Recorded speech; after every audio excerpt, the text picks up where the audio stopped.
why would it actually make sense to seek for professional consultancy before applying for immigration to Canada?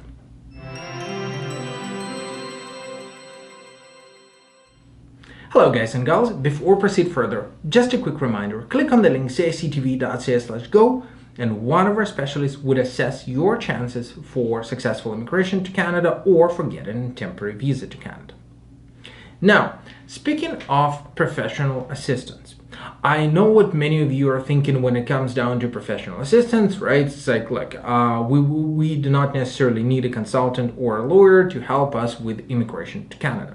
That might actually be true, and the whole channel and the whole idea of this Canadian immigration channel was to actually help you out to determine the pathway, to navigate through all the pathways and routes of immigration to Canada. But when it comes down to particular circumstances with COVID, when it comes down to unprecedented times as we're living right now, I do believe that a good idea is to at least sit, think and strategize the pathway of your immigration and have priorities clearly outlined before you actually start doing something.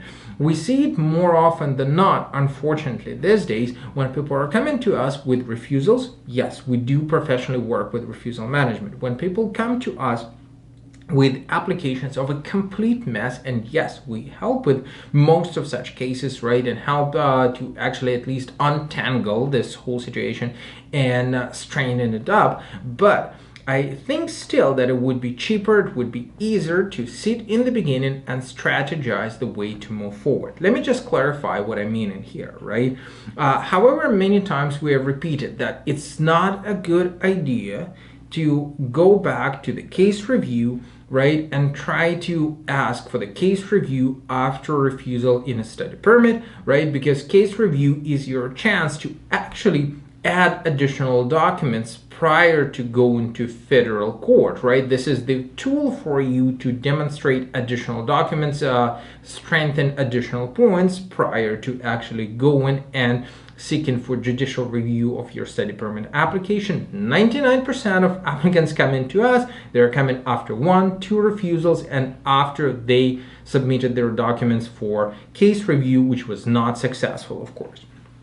Same applies for immigration, for example. Hey, here's the situation. I have multiple refusals in my study permit application. I was looking to go to a college in Ontario. I have applied a couple times for a temporary visa. Now I do have an invitation from Saskatchewan, and now Saskatchewan is quite doubtful of my intent to stay in Saskatchewan. What should I do to actually convince Saskatchewan, get my 600 points, and later on successfully convince federal immigration authorities that my chosen pathway would be truthful and I would stay true to what I've promised to Saskatchewan. Well, it is a bit of a mess, right? And prior to going this pathway, how about we sit and talk and try to give you an idea on how to work with this on the priorities from good, bad to ugly, right? Like, what are your chances for successful immigration if you would be going this pathway, and this pathway, while minimizing the risk on each and every particular step?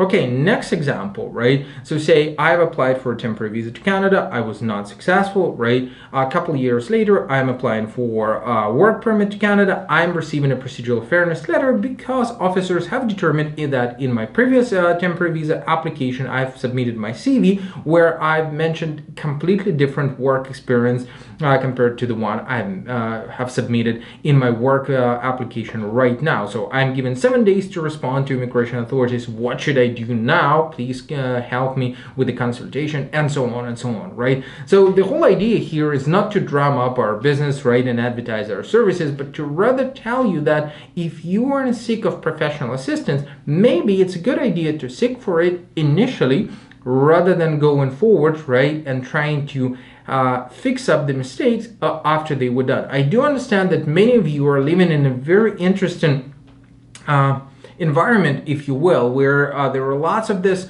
consultants on literally every single street, people who are promising immigration to Canada, people who are telling that they would be able to determine the pathway of immigration to Canada. But again, before you embark on this journey of immigration, at least sit and have your priorities clearly outlined. What are my odds of actually passing through federal skilled worker program? Okay, what if there are no selections, despite the fact that I might have scored CLB9 in my IELTS and I got, say, 480 plus points? Will I be selected by provincial authorities? Which provincial program may work for me? How do this program works? Which provinces are selecting people by themselves? Which provinces require separate application? Which provinces would require me to participate in so-called external sessions of provinces, right? Should I spend my time on actually hunting for employment, or rather not, and focus on what works for me? Under which circumstances and in how many months should I divert my plans towards a study permit, right? What if study permit doesn't work? And well, before we go for the study permit, right? Like, how would I align my skills, my career towards the curriculum of an academic institution so that the officers would not be able to tell me that there was no reason for me to study in Canada in the first place, right? How would I mitigate the risk of officers telling me that in fact, right, I will not be able to return back, so they don't believe in my study permit application?